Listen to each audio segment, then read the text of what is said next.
Good morning, I'm Angelo Castro III. I'm Angela, and we are the Castros. We bring you the news. And the views that make you think. Sometimes we agree. Sometimes we don't. This is News and Views. And here are today's headlines.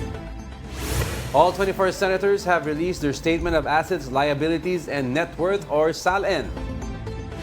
The Independent Commission for Infrastructure, or ICI, has recommended the filing of plunder and corruption charges against several lawmakers and officials. Crowds have started trooping to cemeteries to pay their respects to their departed loved ones. Filipino boxers claim victories at the Thrilla in Manila 2 at the Big Dome last night. First in the news, all 24 senators have released their Statement of Assets, Liabilities, and Net Worth, or SALN. Senators Amy Marcos, Bato de la Rosa, and Minority Leader Alan Peter Cayetano completed the list with their SALNs on Wednesday. Senator Marcos's net worth comes at 165 million pesos. Senator Cayetano, meanwhile, has 101 million pesos, while Senator De La Rosa's amounts to just under 33 million pesos. Late Tuesday, fellow minority senators Bongo and Rodante Marcoleta have released their SALNs. Go's worth also is just under 33 million, while Senator Marcoleta's is almost 52 million pesos. Mark Villar and Rafi Tulfo are the richest senators with a net worth of more than 1 billion pesos. The senators with the lowest net worth are Risa Ontiveros and Chis Escudero, both just under 18 million pesos. And now, we are joined now by Professor Edmond Tayao, President and CEO of Political Economic Elemental Researchers and Strategies for Peers, or Peers, to talk about the recent political developments. Good morning, Prof. Thanks for joining us again. Good morning. Good morning to all your viewers. Alright, so I'm assuming nakita niyo na po yung pag-release po ng SALN ng ating mga senador. What is the significance of this, no? Itong mga senador na to na voluntarily releasing their SALNs. Well, it's not like they have much of a choice with the current political temperature. I'm inclined to think any senator, any public official, especially an elected official at that, would really find advisable not to release their SALN. Otherwise, it would give the impression that they're hiding something. Yes. On the other hand, siguro kailangan ding pag-isipan, no, especially by policymakers. Unfortunately, the ones who are going to make the policies are also the same people, no. But we also have to go beyond the SALN, for example, because for obvious reasons, when you do a lifestyle check, and it doesn't match, no, the reported SALN, then it gives you the impression that there's something different. So walang pinag-iba yung ang tawag dito, requirement of concrete evidence when you prosecute someone, no, an individual, and to be able to do this would require was this concrete materials like the SALN. So hindi yan for show lang. Kailangan Yes. talagang magamit ng maayos yan. But Prof, for most of the senators, it provided clarity, with regards to yung SALNs. But for some, it gave confusion. Case in point, Senator Chis Escudero declared SALN of 18 million. Ngayon, if you take a look at his SALN, nakalagay doon yung several properties that were not included because it was declared as inheritance. Ang understanding ko, pag inheritance, kailangan yung may valuation yun, Prof. So, what do you make of Chis Escudero, Senator Escudero's declaration of 18 million? Siguro maganda tanungin mo na yung abogado niya diyan, no?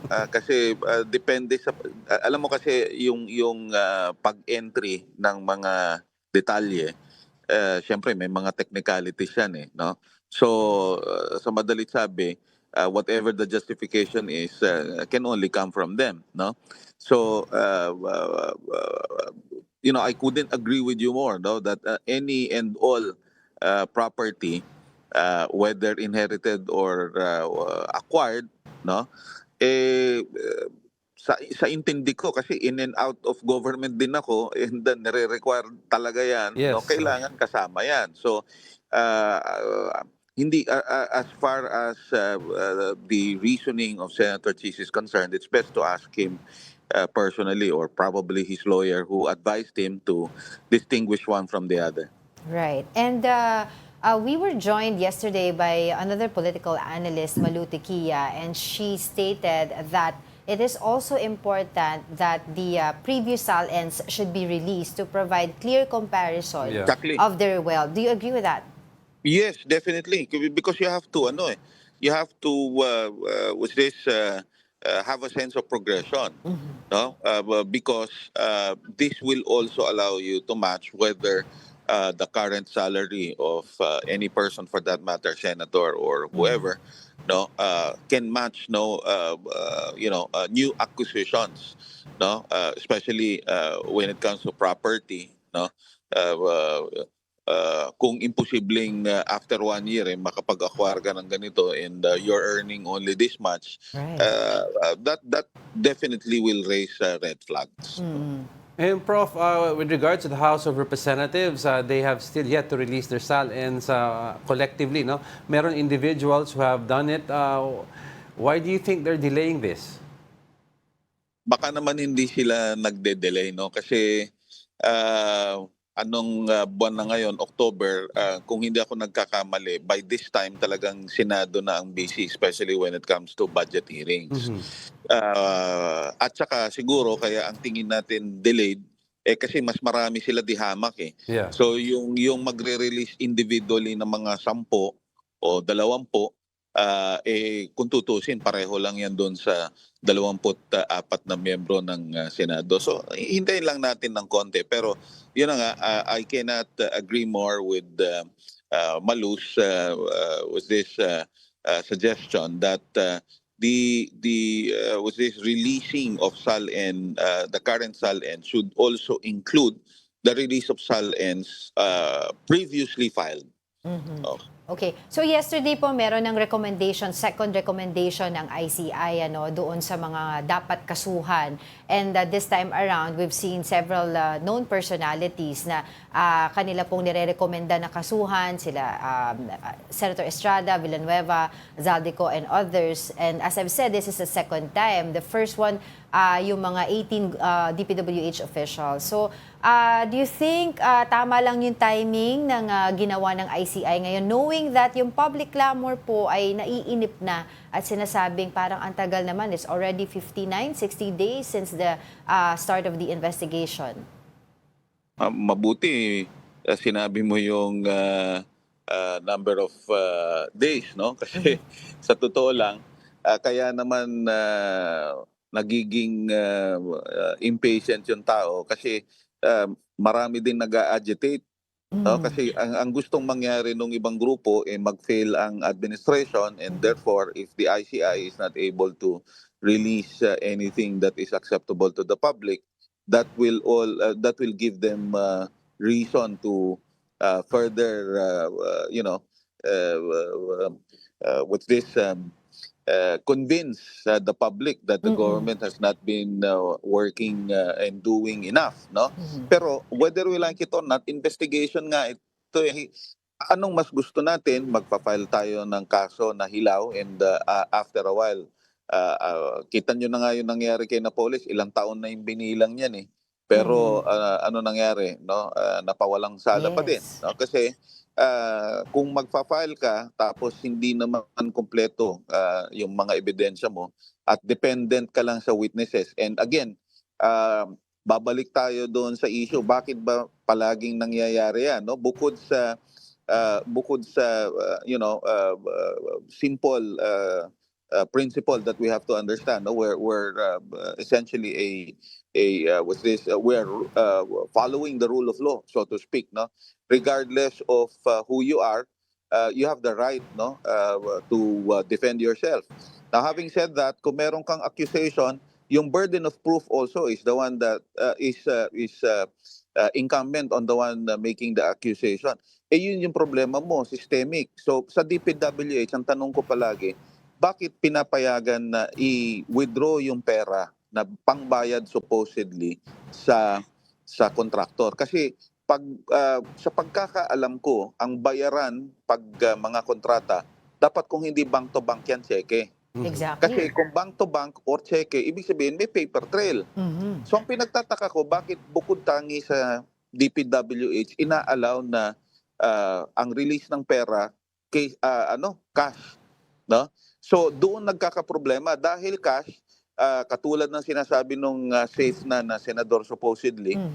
hindi siya tumanggap ng pera kasi may third party, kaya nga may bagman na tinatawag, no? So kailangan nating intindihin 'yon kasi kapag dependent sa witness, lalo na tumatagal yung proseso ng investigasyon, tapos ifa-file mo yan, tatagal yung paglilitis.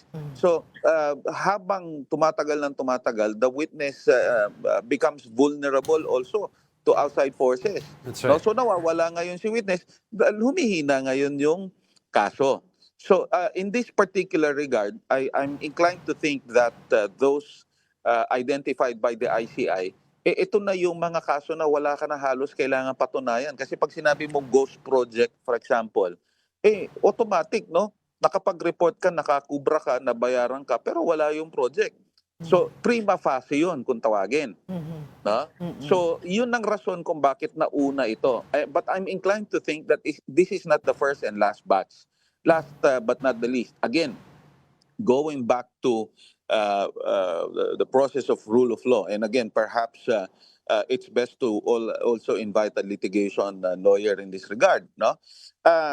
Ang tawag dito, when you are not able to provide, no, ang tawag dito, a very solid evidence, no? Bakit ka pa magfa-file? So yun din ang rason kung bakit yung mga, kasi ang problema natin yung trial of publicity, no? Mhm. Trial by publicity, bale, no? Hindi ka pa sigurado kung meron talagang kinalaman si Mario o si Juan, pero nabalita na kagad na ito si Mario at si Juan, yung mga korap yan, no? Gusto mo na kagad makulong si Mario at si Juan. Yun ang rason kung bakit nagiging impatient yung mga tao. But again, take note, it's good that you took note that we have not yet even spent 2 months, no? So if you're going to ask me if we follow an objective vantage point in this regard, no, an objective look, I'm inclined to think that the ICI has been able to do a good job, no? Kasi meron nang mapa-file na kaso in only less than 2 months of work. Again, but I'm not saying magaling talaga o maayos talaga yung ICI. I'm still hoping, no, that the pending legislations in both houses of Congress to make it more to equip the ICI better, no, and really quote unquote make Right. it independent, no, dapat mapasa pa din yan, no? So sa madalit sabi sa akin, simula pa lang to, and hopefully before the year ends we can see more, no? And let's find out whether those names that have been demonized already by public opinion, especially by sinister interest, no, will actually come out there, no, as actually involved in the Oo. whole Well, scheme of sabi things. nga nila, Yeah. Prof, nauna pa daw yung kulungan kaysa sa Ayun na filing nga. of cases. Ayun na nga, alam mo, manganganak yung discussion natin meron pang nagsasabi na bumabagsak yung ekonomiya natin. Ako simple lang, no? Kaya bumabagsak yung ekonomiya na sinasabi nila kasi kasama yan doon sa paninira ng gobyerno. Simple lang, no, para hindi tayo magtagal. Noong 2018-2019, we breached the 70 pesos per liter sa gas. No, I'm sure even an economist will agree. Basic measure ng economic situation ang pump price ng oil. Nagkaroon tayo ng Iran war somewhat 1-2 months ago, if you remember. No, we did not breach the 60 pesos per liter. So what does that tell you? The management of our economy, inflation and all, no, has been, to my mind, no, really well done. So bakit mo sasabihin na tumataas ang presyo, na humihirap ang buhay? Yung investor confidence kasama yan, no? Pero hindi ibig bang sabihin yung mga investment na nandito na umaalis na? Ang gusto kasi nilang mangyari magkagulo talaga tayo, no? So, yun ang rason kung bakit we really have to be very objective with very, very high profile and controversial issues like what the ICI is doing. Well, we understand, most of us can understand that all of this needs the rule of law, needs patience, and things like this take time. But there's also on the other side, also several surveys have come out that the growing sentiment among middle class, which we all know middle class is the trigger point of any movement towards the government, is that they're already very impatient. So what do you think needs to happen in the next few months? Because Maluti Kia said that by November, if something solid is not formed from the ICI or any cases are filed, she thinks that might be the start of something. Alam mo kasi, simple lang yung sinusundan na logic especially yung mga gustong magkaroon ng EDSA ulit. Pag natapos na yung tag-ulan at taglamig na, no, madali mo nang makumbinsi yung mga tao at madali ka nang gumawa ng paraan, no, para magkaroon ulit ng maraming tao sa EDSA, no. Kaya ang opening palagi is between November to February. Kaya pag tiningnan mo yung EDSA 1 and 2, nangyari yung isa February, nangyari yung isa end of January. Kasi yan yung period Kaya sinasabi nila, pag walang nangyari, magagalit yung mga tao, pupunta na naman sa EDSA. Kasi yun talaga yung gusto nilang mangyari. Ngayon, kung ako naman ang tatanungin ninyo, again, we really have to be very objective. And kaya nga nagagalit yung tao Kasi kumbaga binubuyo mo pa na magalit, no? Pero on the other hand, eto na nga, meron ng initial na result si ICI. And again, I don't think tapos na yung trabaho ng ICI at tuloy-tuloy ito. Iba pa yung iniimbestigahan ni Secretary Vince sa DPWH. Iba pa yung gagawin ng Ombudsman. So hindi pa ito tapos. Yeah. No? And yung November na timetable, I think bago pa matapos yung November, marami pang mangyayari. No? So but essentially the reason why we keep on hearing this and that is precisely because yun na nga, they're agitating the public. Binubuyo nila yung publiko. Kasi yung mga several attempts nila starting last September 21 to get as much people on the streets and call for resignation, hindi nga nagmamaterialize. So that's why, constant dapat na ini-inform natin yung publiko. And on the part of the government naman, kailangan talaga nilang, they really have to shape up and those responsible for this mess should really be made accountable the soonest possible time. Well, these recommendations from the ICI ay nasa bola naman na ng ombudsman. Yeah, Diba? but for now, Okay. Exactly. Exactly. thank you for your time and insights, Professor Edmund Tayao, President and CEO of Salamat PEERS. po. Thank you.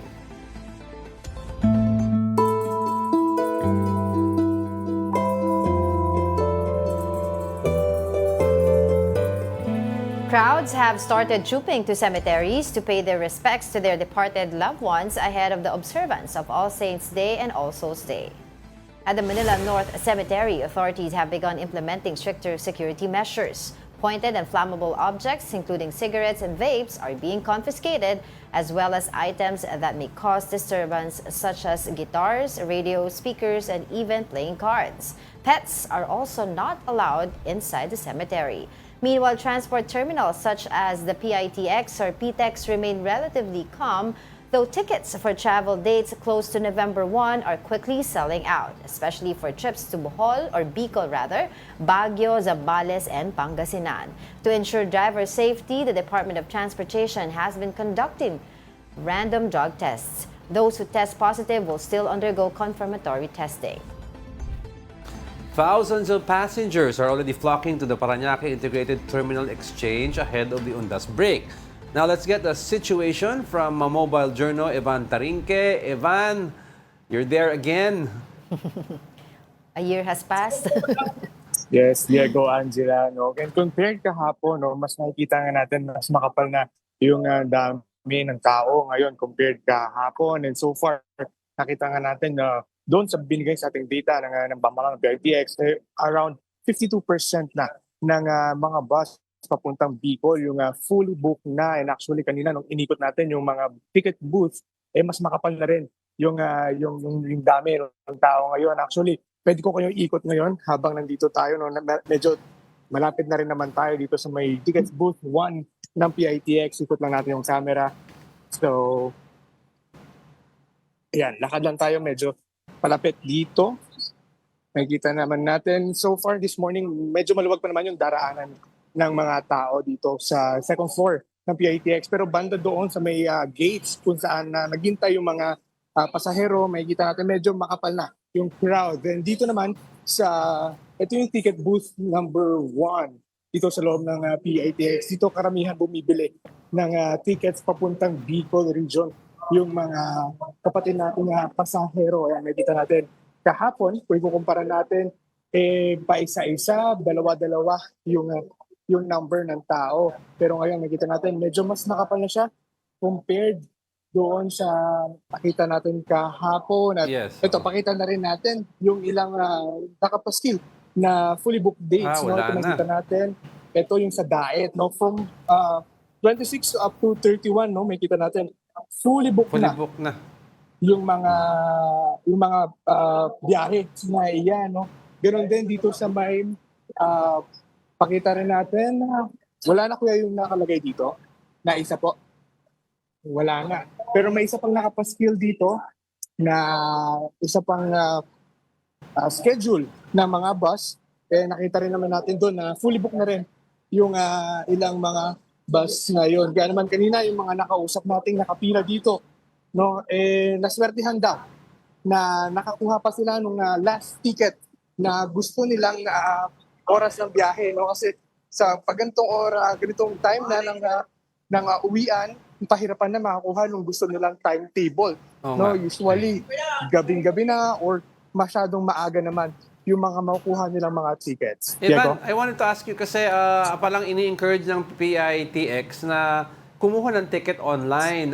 So yung mga nakikita natin na pila pa rin na medyo madami, no? Sa physical ticket booths. Are they chance passengers na nagbabakasakali makaswerte? So far sa ngayon, no, Diego, hindi pa sila chance passenger. No, Okay. pero depende pa rin yan doon sa bus line na kanilang sasakyan, no, kasi yung mga napuntahan nga natin, karamihan sa kanila fully booked na talaga, no. Kaya yung iba humihirit na baka pwede sa November 2 or November 1, no. Unfortunately kasi may mga bus lines kasi na sarado or hindi operational on November 1. So kaya pinapayuhan din sila na i-check din yung mga bus companies na bibilan nila ng ticket, no, kasi baka magulat sila pagdating dito wala pa lang biyahe yung bus line na yon pauwi sa kanilang probinsya. Diego? Ano yung mga bestseller natin dyan, Evan, sa mga destination? Marami talaga actually pa, Diego, no. Yung papuntang Bicol region, ito yung saka yung sa Sorsogon, no. So silang dalawa yung talagang fully booked, no, na kahit before pa, no, sila talaga yung nagkakaubusan ng ticket. Yung usually nga pag ganitong peak season, may kita natin yung pila lumalagpas pa, nag-aahas pa yan. Pero dito sa likuran natin, ito yung ticket booth number 4. Biyaheng pa Bicol din to. Bicol, Sorsogon, Catanduanes at Camarines Sur. Ito rin yung mga rutang talagang maraming pasahero, no? Pero siniguro naman ng pamahalaan ng PITX na ready daw yung mga bus companies na magdagdag ng additional bus trips kung sakali mga kulangin talaga yung biyahe ng bus ngayong undas. Diego? Alright, of course, lastly on my end, Evan, kamusta yung security dyan sa PITX? And of course, are there any untoward incidents that were reported so far?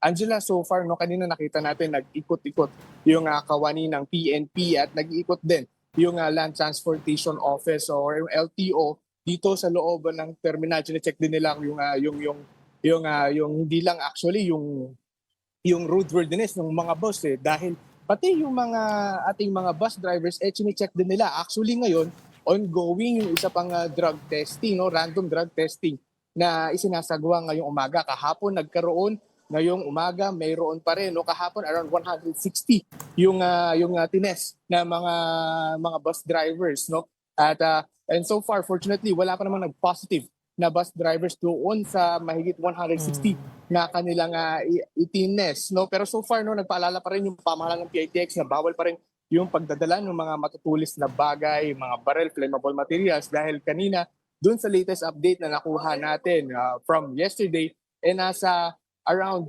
70 na yung mga confiscated items na nakuha nila doon sa mga pasaherong dala-dala itong mga ipinagbabawal na bagay nito papasok sa loob ng terminal. Angela.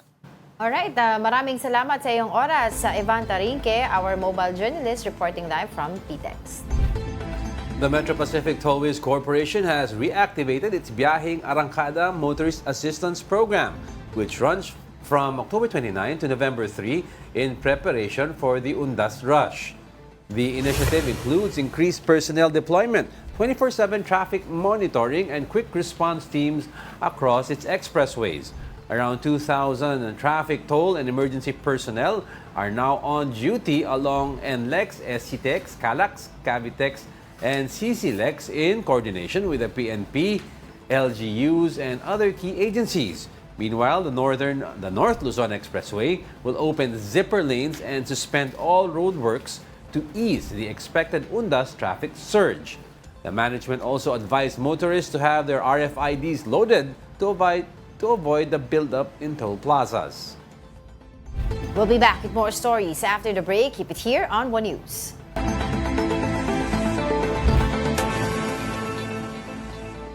Good morning. You're still watching News and Views here on One News. Over a dozen respondents are set to face complaints to be filed by the Office of the Ombudsman in connection to the flood control scandal. Here's the report. The Office of the Ombudsman is now targeting to file complaints in connection to the flood control scandal on or before November 25th.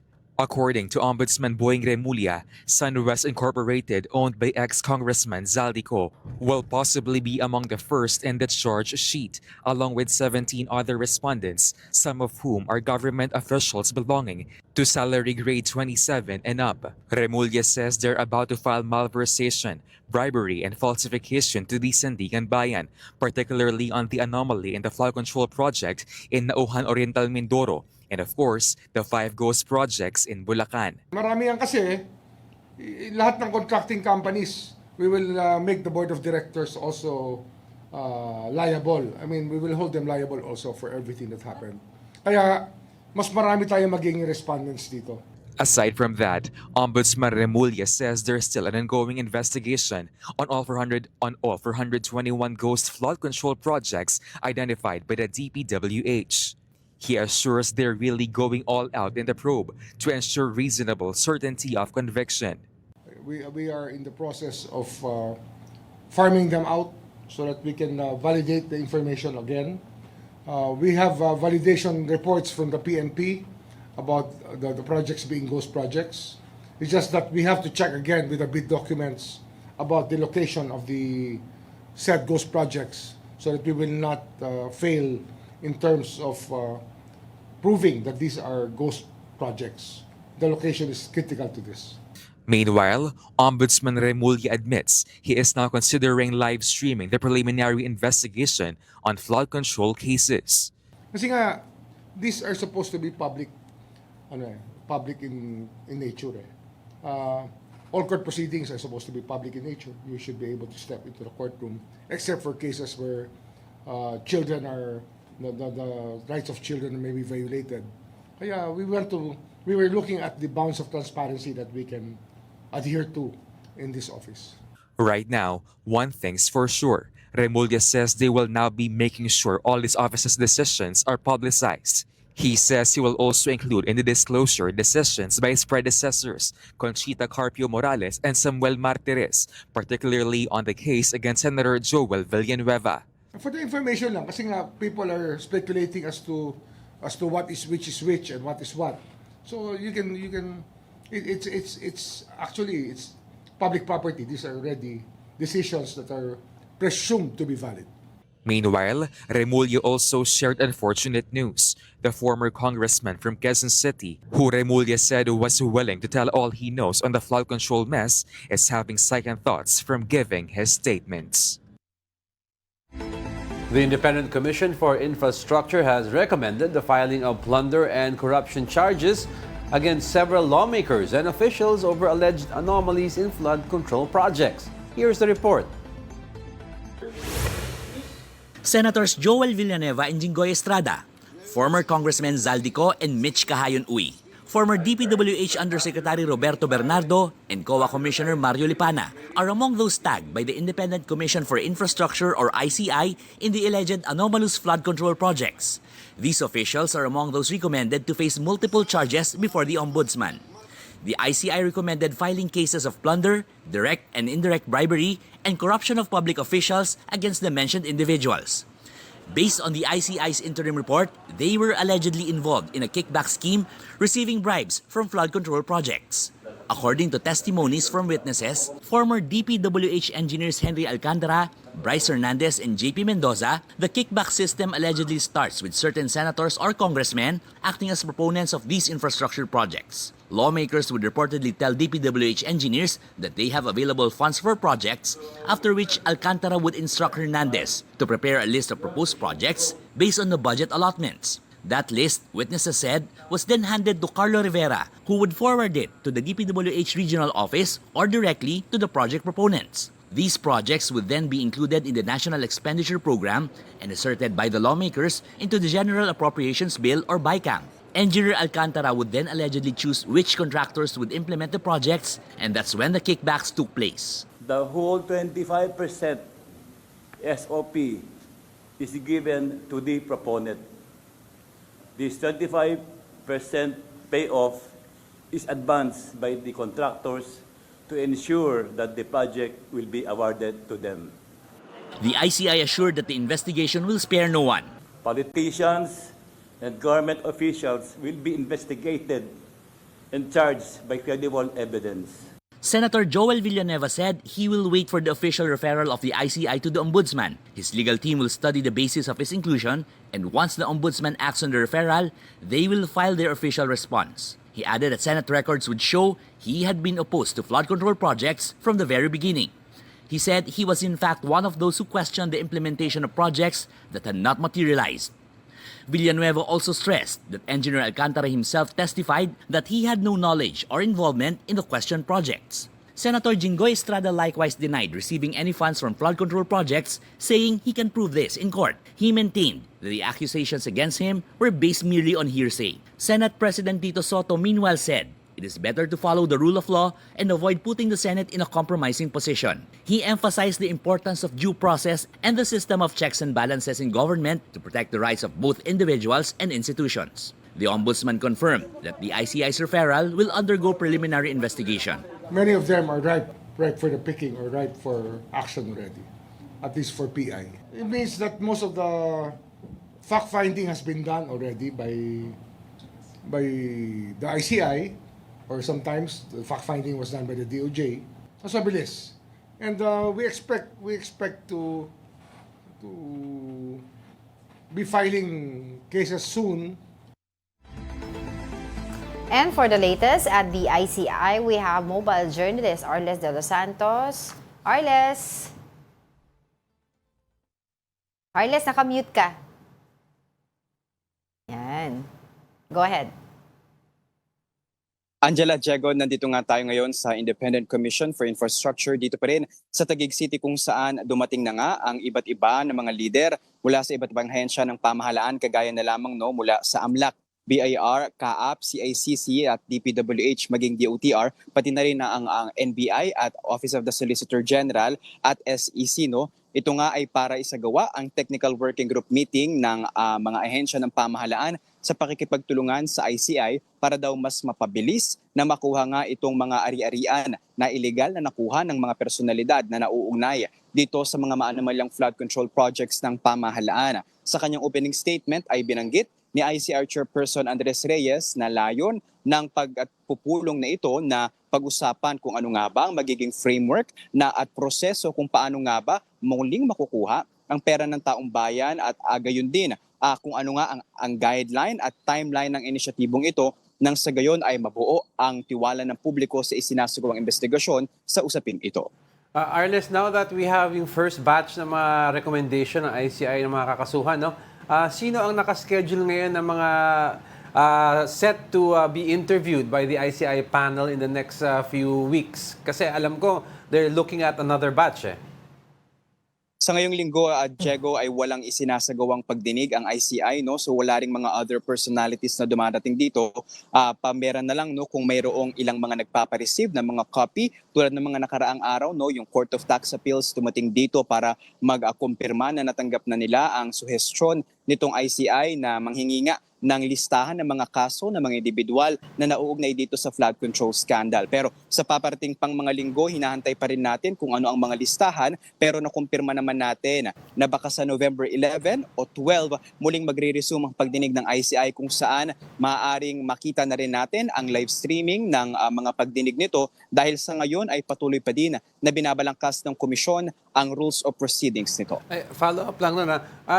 Binanggit mo kasi kanina yung sa opening mo na about yung mga how to recover yung mga nanakaw. No? I'd like to ask kasi si Bryce initially was the first to turn over some of the vehicles. Nasaan yung mga sasakyan ni Bryce?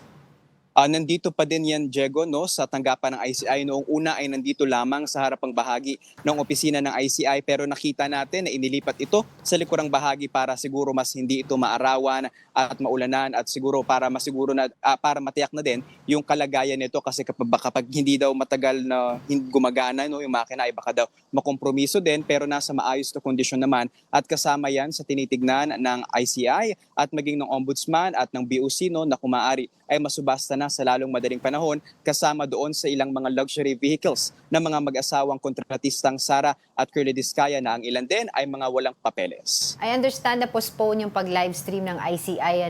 Kailan natin malalaman yung first ever livestream nila?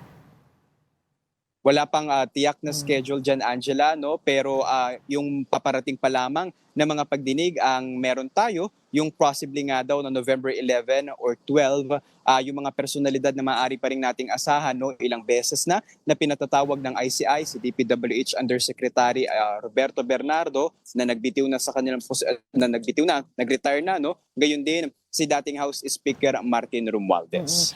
Yesterday also, no, yung kanilang recommendation na mag-file ng cases against these known personalities such as sila Senator Estrada, Senator Villanueva, and Congressman Zaldico. At dun sa kanilang recommendation ay nakasaad doon yung detailed kumbaga scheme na ginawa with the district engineer, the congressman, or the senator, stating yung mga obligation as their kickback, diba? Yung mga proponent could be the congressman and the Senate, etc. So, it stated there. So, I was wondering, kasi prior to the institution of ICI, di ba kinuha yung computer ni Bryce Hernandez sa kanyang bahay at supposedly dadalhin yun sa Senado. Pero umatras siya at sabi, dadalhin na lang daw yan sa ICI. So the question is, nandyan na ngayon yan, yung ICI, nabuksan na ba yun? At yun ba yung nakasama din sa investigasyon? Kaya sila nakakakuha or they have already come up with a statement yesterday regarding this?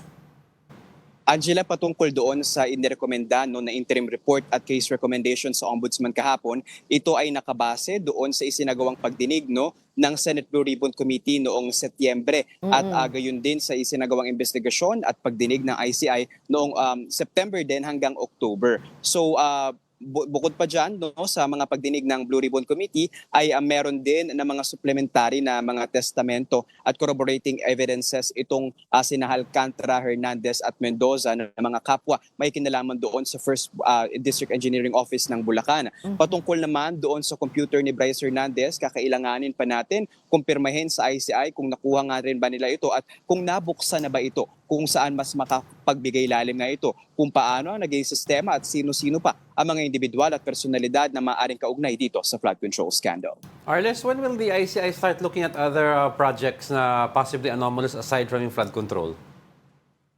Sa ngayon ay nagpapatuloy pa rin, Diego, yung kanilang case build-up at investigation doon sa iba pang mga flood control projects ng pamahalaan. Pero nitong mga nakaraang press conferences ni ICI Executive Director Brian Kitsosaka, sinabi niya na nakafocus pa rin sa ngayon ang ICI sa 421 na mga suspected ghost projects ng pamahalaan. Kasi ilang beses na natin naririnig itong pangungumbida ni Senator Trillanes na Yeah. ipatawag ng ICI si Senator Bongo at tinanong natin yan kung patatawag na rin ba si Senator Bongo at ang naging tugon ng ICI ay nais pa nito na mag-focus doon muna sa 421 suspected ghost flood control projects bago ito tingin o sumilip sa iba pang mga usapin dahil bukod nga sa dami ng mga kaso at infrastructure projects na kanilang kailangang silipin ay nandoon din sila umiinog sa kakulangan nila ng manpower.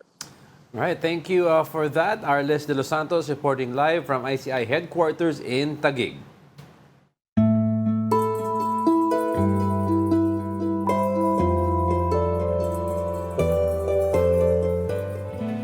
And now let's check the situation at the Manila North Cemetery. We have mobile journalist Amy Atienza. Amy, go ahead.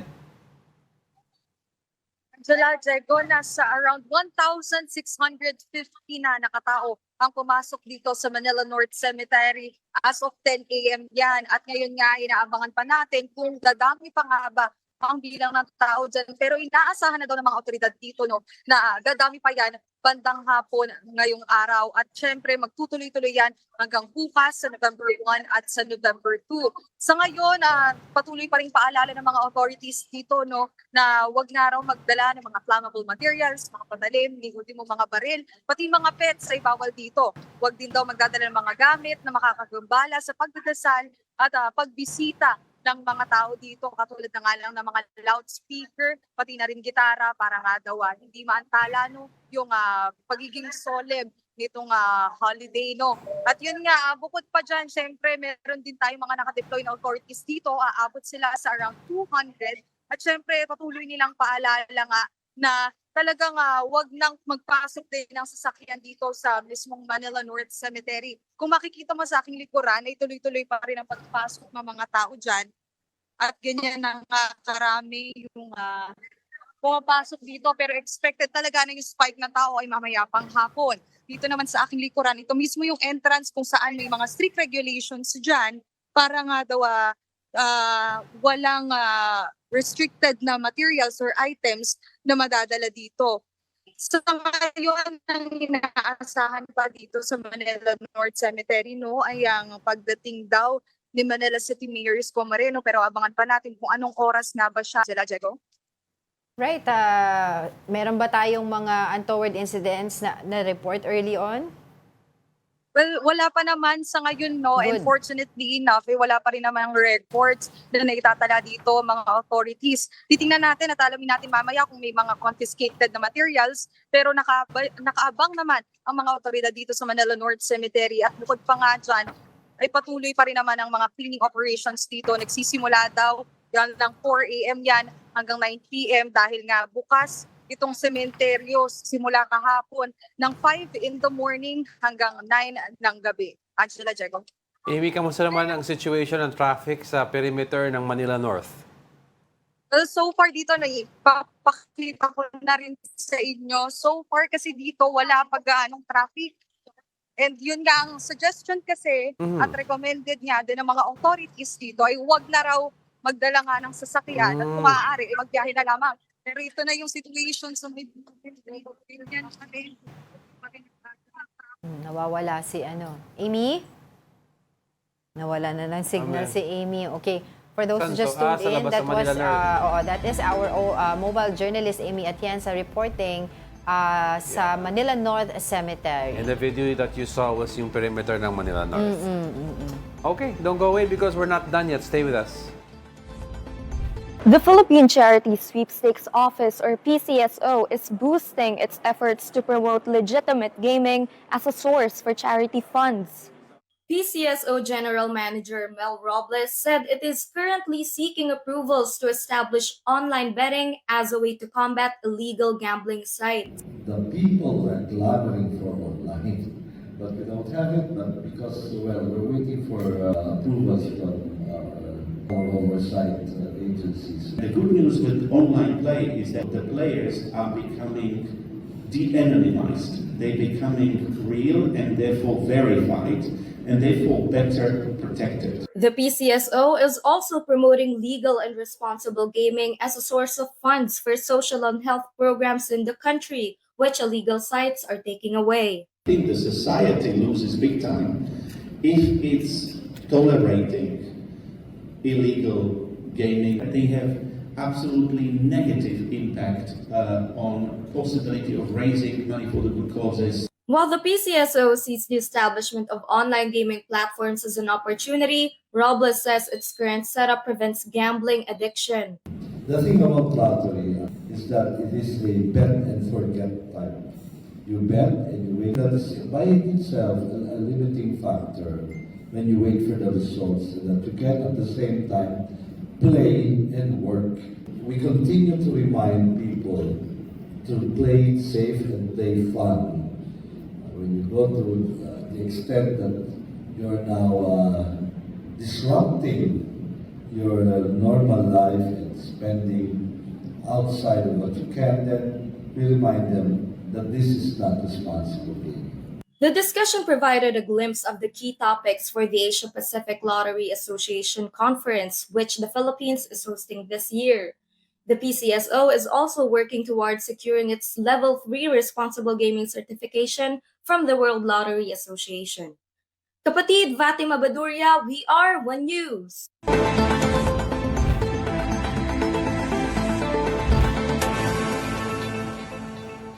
Welcome back. You're still watching News and Views here on One News. President Bongbong Marcos has signed the Anti-Pogo Act of 2025, officially banning all offshore gaming operations in the country.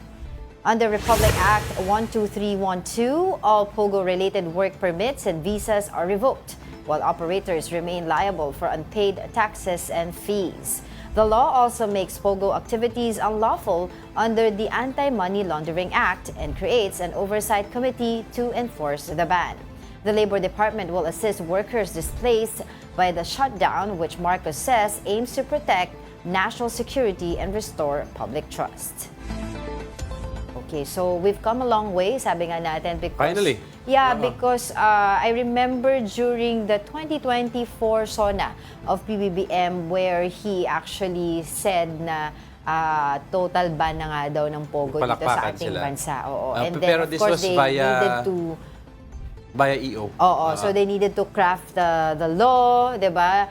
Put in yung mga details of it. Kaya ngayon pa lang na-sign na into law yung banning of all Pogos. But of course, as we said nga kanina dun sa ating report, yung mga, although it's banned, pero yung may mga utang pa sa taxes and etc. Liable pa rin sila to pay for it. Kaya nga, it's good that we're trying to get in touch with Winston Casio, yung sa PAOK, para malaman natin yung details of this law and how are they going to be working with them. Oo. Ito yung batas na, hindi na ito yung EO, no? Hindi na, batas na to. So in other words, ito yung hinihintay ng iba na kahit mag-transition into another another government, another administration. Bawal yan, unless baguhin nila yung batas. So admin to admin to admin. So set in stone na kumbaga. Pogo is illegal. Yes, oo, diba? So we also want to know dito through Sir Winston Casio, of course, yung magbigyan tayo ng update tungkol sa mga investigation na ginagawa nila, 'di ba, regarding yung mga illegal pogos nga. And of course, before then kasi we were able to talk to him and he mentioned na may mga clandestine or mga small pogo operations, 'di ba, na ginagawa after nga nitong mga crackdown nitong mga big facilities. We also want to find out ano ba yung definition ng pogo because may mga ibang call center na fearful na baka masama sila sa definition because it's hindi pa clear until we see the actual IRR. Ng very detailed explanation, a difference between a POGO and an offshore call center. Kasi very similar sila. Ang difference lang ito yung POGO, kaya nagkaroon ng bad rep to sa loob ng facility ng POGO mismo the way they treat their employees plus yung mga illegal activities that are ongoing. Alright, in sports, UAAP basketball, the Adamson Soaring Falcons escaped with a thrilling 97-96 overtime win against the UST Growling Tigers. Matt Erolon hit the game-winning three while Ray Allen Torres led Adamson with 20 points. The De La Salle Green Archers also rolled past the UE Red Warriors 84-72 for their fourth straight win, keeping UE winless in 9 games. Luis Pablo scored 16 points while Mike Phillips added a double-double of 14 and 12. In the women's division, the USC Growling Tigresses became the first team to reach the Final Four after crushing Adamson 95-66. Ateneo bounced back with an 82-70 win over FEU, while NU extended its winning streak to 7 after beating UP 82-61. De La Salle also topped UE 82-72 behind strong games from rookie Asia Dizon and captain Kyla Go. Filipino boxers emerged victorious at the Thrilla in Manila 2 held last night at the Big Dome. Eman Bacosa, son of boxing legend Manny Pacquiao, dominated Nico Salado in 6 rounds to secure a unanimous decision win. Ronerick Ballesteros scored a technical knockout over Speedy Boy Acope to clinch the youth lightweight championship. Former 2-division world champion Marlon Tapales also stopped Venezuela's Fernando Toro in the 6th round, while Arvin Magramo edged Berlan Robles via split decision. In other bouts, Olympic bronze medalist Yumin Marshall became the new WBC international middleweight champion after surviving 2 knockdowns to defeat Venezuelan Eddie Colmenares via majority decision. Melvin Jerusalem, meanwhile, successfully defended his WBC world minimum weight title with a unanimous decision over South African Siyakolwa Kuse. The highly anticipated clash between Muhammad Ali's grandson Nico Ali and Thai fighter Kitisak Clinson ended in a draw. Sinunod lang po namin yung game plan na puntos lang, makuha ko lang din yung timing ko. So, yun yung ginawa namin eh. Ang hirap magkisabay sa kanya dahil matibay, malakas. Nung pinanood mo yung unang Thrilla in Manila 1, nag-enjoy ka ba? Hindi ko siya napanood. Well, hindi pa yata ako buhay na. Hindi pa. Ano ba yan? 68 o 71? Hindi ko alam. Kala ko napanood mo Hindi. yan. Tinatanong ko lang baka sakali. But I knew about it, of course, through Which was held in the stories. Araneta Coliseum, 1975, the year I was I've been born born. in. November 30 ako eh. That was between Muhammad Ali and Joe Frazier. Kaya Thrilla in Manila ang binansag dyan. It's because napaka-intense ng rivalry Game. nitong dalawa. Oo. Nila Ali, nagbabasagan talaga ng mukha. Match. It came to a point na they let go of all tactics. Nagbabaan na sila ng kamay and then exchange punches. Talagang duguan. And it was said that this is one of the fights that caused really the downgrade of health of Muhammad Ali. Yung sunod-sunod na. Because that was really a brutal match. Wow. That's why Thrilla in Manila. Okay. So ito, Thrilla in Manila 2. Na inorganize ata partly by Pacman also. Congratulations, Congratulations sa mga Pinoy boxers natin. Oo, yung anak ni Pacman, si Eman. Doing well. Doing well. All right, before we let you go, I'd like to leave everyone with a quote. Those we love never truly leave us. They live on in the memories we keep and the love we continue to give. And that wraps up today's episode of News and Views. Join us again tomorrow. I'm Angela Lagunsad Castro. And I'm Angelo Castro III. Kapatid, we are one you. All sides, all the time.